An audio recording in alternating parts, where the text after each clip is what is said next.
Hello, everyone. This is JVL here with my best friend, Sarah Longwell, publisher of the Bulwark. Today in the New York Times, we had a video from 3 former professors of Yale explaining why they are leaving the country and heading up to the University of Toronto because of all of the incipient fascism. The professors are Marcy Shore, Timothy Snyder, Jason Stanley. I imagine you have some thoughts about this, my friend. Well, everybody keeps sending it to me because it turns out I'm in it. I'm in this New York Times piece, and it's like they are saying they are leaving because of the fascism. They're like, hey, we're historians. We know what it was like back in the early, 30s, and, people didn't see it coming, but we see this coming, and we got to get out of here. But then they show a bunch of clips of people sort of warning how bad it is, and one of them is my, close-up face. It's like me on Nicole Wallace. To make people afraid of speaking out against him. It's like when you showed up in the Mark Carney ad. I did show up in the Mark Carney ad. It was so You're funny. The queen of B-roll. The Canadian, I wish we had done something like this, but the now Canadian Prime Minister, used in his closing ad, his closing ad was about how they didn't want to be like America. Then they didn't want us to be weak and divided. And it cuts to a clip of me yelling at Scott Jennings on CNN. And I was like, hey, I'm glad I can be there for you, bud. But it is funny when people send me these things. I'm like, why? I don't care about this ad from the Canadian guy. And then I'm like, oh, I'm in it. Cool. But anyway, watching the thing from the professors was interesting. And actually, I really do wonder what you think about it in light of the triad that you wrote today, which was a bleak bummer of a triad directed squarely at my worldview, and which, I mean, we're going to unpack really, this. Was it? Yeah. That whole thing was Sarah bait. So. Oh, I don't think that. It wasn't intended that way. It was really me talking with myself. Our listeners do not know how sarcastic you're being right now. Okay? They can't tell. I can see it in your eyes. I know. We're going to do this tomorrow on the Secret Pod. So if you guys want to hear a knockdown drag out between me and JVL, first subscribe to the Bulwark, then read his triad, then come listen to us on the Secret Pod on Friday, tomorrow. But for today, since we're going to have to spend all day tomorrow fighting, I wonder what you think about this in light of your idea that sort of people are unsalvageable, and American voters are unsalvageable. Do you think that it's 1931 in America right now, and that we are headed in the direction that makes one feel like, as an academic, you need to go ply your trade elsewhere? Because I'll just say, as a short matter, I don't. I both don't think people should be leaving or fleeing the country. I certainly don't want it to be as a result of something I said. And they were sort of using me as a stand-in for why people had to get the heck out of Dodge. And I don't love that, because I think we have to stay here and fight is just the shortest version of what I think is important. But you might have a different take on it. I don't know. I mean, that's the only answer. Look, in 1931, people didn't realize it was 1931. Sure, of course. Right. Yeah. And I think that in nearly every part of American history leading up to the last few years, with some exceptions, following the conclusion of the Civil War, we could definitively say that it was not 1931. What is unique about the moment right now is that you can't say that. I don't think. You look at it and say, I don't know. Things don't. I mean, there are some encouraging signs the courts have held. Right. There are so far. There are some not encouraging signs. Kilmar Abrego Garcia is still in a foreign gulag because the courts have pushed back, but the government hasn't complied yet. We won't know. This is the problem. This is the problem of the 1930s, and this is the problem with authoritarian attempts. You can always construct a reason for why it's not as bad as it looks, until the day when the tanks are actually in the streets. Yeah, I was going to say, you sort of don't know that's where you are until it's too late. Yeah. And I think that is, I think what these three professors were saying, it's what I sort of think, candidly, that it could be. It could be. And, you know, like the history of these things, the nomenclatura, the intellectuals, they are the first ones to get put up against the wall. It's not crazy to me. Like our friend Ben Witness wrote a really stirring piece at Lawfare today, pushing back against this as defeatism, and he makes a lot of great points. And I love that. And I love you, like in your like fight. I love where your guys' hearts are. That said, I do not have the same level of certainty that you guys do that we aren't in that neighborhood. Does that make sense? It does. Tell me a little bit more about Witness's piece, because I didn't read it. What are some of the top line points that he makes about staying? So, because that's me and Ben are also good friends. It doesn't surprise me that, and based on who Ben is, it doesn't surprise me that he has sort of a fight mentality. And I don't know exactly what points he was making are, but I suspect, certainly if I wrote a piece, which chances of that are slim, but it would be about even in 1931, like who was fighting, right? Who was fighting as you watched people slowly capitulate? And I don't know enough about everything that was happening at the politics of the time, but I do know that the way that you avoid something like that happening again is by fighting it, right? By pushing back, by making sure that Trump's not successful.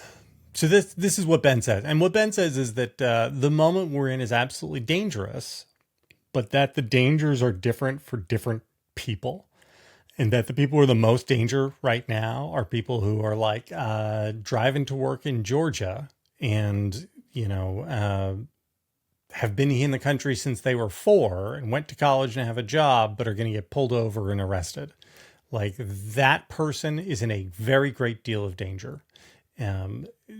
But people who are American citizens, who have means and who have platforms which they can use, those people are not yet at tremendous risk, right? They're at some risk. It's not nothing. Like, you know, the president did issue EOs targeting Krebs and Miles Taylor. But that in the privilege that people like Ben, is what he says. He says, people like me, the privilege that we've been afforded really requires us to stay and fight. Yeah, so I agree with that. I think I've said literally I think almost you said something very similar verbatim. To that. That we have the privilege of platform, we have the privilege of American citizenship, we have the privilege of free speech, we have the privilege of being able to hire attorneys, and so this is what makes me angry. What they're doing is not the same as what the lawyers are doing exactly, because they're just people trying to protect their money and their access to this administration, and they are trading democracy to do it. The thing about like professors and academics getting out of Dodge sooner rather than later because they fear that we are headed down the path of, you know, Germany 1932, 1933. I just think I think it is I think that oftentimes we are not alarmed enough in this moment. So I don't want to accuse them of alarmism. I do think, though, that like they specifically were far from being threatened, like not in a real way. And that I think that the signal that it sends to leave the country is a similar one. It's different, but it's similar to the law firms or the universities or the media companies, the other people who've caved, which is that is basically to say like we're already too far gone, right? Like what's the point of standing up? It's too, you know, we should just need to put our heads down. And I just think that's exactly the wrong thing to do in this moment, like exactly the opposite. And so since I'm in the little New York Times thing, I would just like to register. And it's me saying, like, this is meant to chill, this is meant to menace. And all that is true. It is our choice, though, whether or not we give into that. We have agency here, and we should use it. Let me just I want to grant as an ideological matter what you're saying is right, but as a prudential matter, this would be true if everybody was leaving, but to have a couple high profile people leave and try to raise the alarm on the way out the door, and presumably continue to write from abroad and to stand up for democracy and to attack the regime, that could be useful in a way, couldn't it? Yeah, Again, it would be bad if everybody did it, right? but it's not terrible to have like Tim Snyder's a real grown up, and him going and doing this, like, that says something. And I assume he's not just gonna sit around and start writing about the founding like a bunch of fucking conservative intellectuals have done, who decided that 2017 was a good time to really just disengage from all the hurly-burly of modern stuff and tell, it's time to build. We're gonna really look back and the stuff that endures, and not get distracted with all the comings and goings. None of us will even remember 2 decades from now. I can see a use in that, actually. Is that crazy? You can see a use in what they're doing. And yeah, it's not crazy. And even as you say it, this is one of those areas where I think my gut reaction, just because I'm so like, that is not what I would do.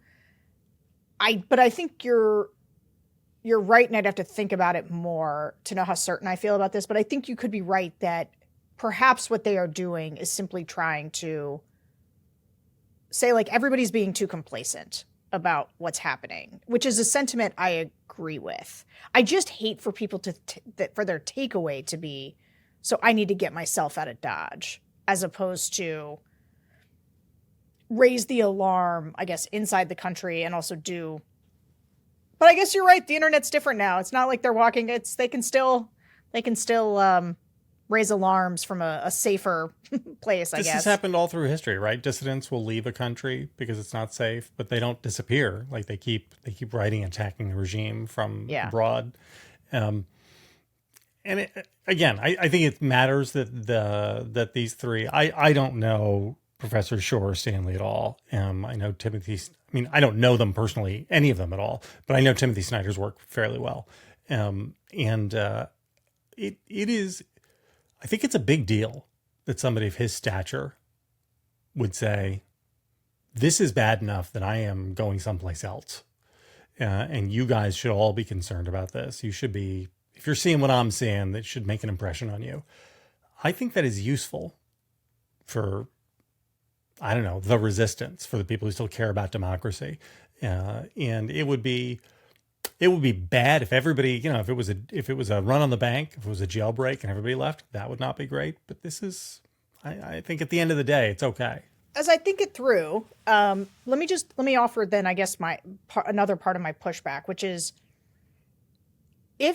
and I don't know if this was the case as we went into sort of early 1930s Germany, whether or not there becomes a dominant sense over time where, like, at first it feels like cajoling or like you have some say in the matter. And then at some point you become afraid and you join the dominant, scary thing to save yourself, right? Mm-hmm. And I wonder if you end up giving Trump too much power, right? The power for people to think the time and the opportunity to push back is over. That they will have missed the window of being able to do something, and that, like, pretty soon it gets too scary for them to speak up at all. And I think that I don't want people to have that message. I don't think it's true in this moment. I think you can still do a lot to brush Trump back with public opinion, and that you've got to go fight for that. Yep. And I think, like, there's still enough virtue in this republic, if not to save it, in order to prolong it, in order to live to fight another day, in order to, wait Trump out. Like I don't know. I think it's too early to say we're descending into that level of madness. And I just worry that it creates a level of defeatism that gives people the sense that they too need to opt out of fighting back. I hear that. I think that's a totally valid concern. On the other hand, the people who are going to capitulate are already doing it, and they don't have to be told. I have two friends within conservative world who are still hanging in conservative world, who were in the last several days both fired, and they were not. The people who fired them did not need to be told by Trump to get rid of any dissident voices. Mm-hmm. They understood. This is it's the Václav Havel greengrocer story, right? And this is how authoritarianism works. So I worry much more about the people who simply refuse to stand up at all, more than I do about the people who've been standing up, deciding to fold up their tent and leave, because there are a handful of them, but the number of people, well, I think that's really fair, who are never going to say any boo. They were just going to go along to get along. This is, again, there's another line about this. I don't know who this is, Hemingway. There are many people who do not know that they are fascists, but will find out when the time comes. Like that turns out to be super true. Yeah. Okay. Yeah. Well, this is dark. I'm sorry. That's it's just me being me. I know. I think I thought I had more pushback in me on them, and it turns out that I have some pushback, but that I take your point about it's not entirely irrational. Let me try to frame it in a way that might really appeal to you. Do that, and do it in a way that closes us out for this video. In the same way that when we came to opposing Trumpism, the answer wasn't this path is the way to do it. Everybody has to do it. The idea was nobody knows what's best. Let 1,000 flowers bloom. Let everybody do it, and we'll figure things out. I sort of take that approach here. If Timothy Snyder leaving and making a stink about it, maybe that'll work. Sarah and Ben Wittes staying here and going to the barricades, maybe that'll work. Let's everybody try in the way that we think is best and that we think we can do the most effectively. Well, JVL, it's a rare chat where I really do come your way. That's not going to happen tomorrow on the Secret podcast. I will just give you fair warning. Oh boy, I might be sick tomorrow morning. It's hard to say. I may have to call in. We could do a solo show where you just rant about me straight to camera for 45 minutes. No, you might feel I'm going to read you passages of yourself back to you, and we're going to talk about them one at a time. Guys, hit subscribe, hit like, follow us, because you need uplifting content that is #blessed in your life. And that's what we give you right here at the Bulwark. Good luck, America. Bye.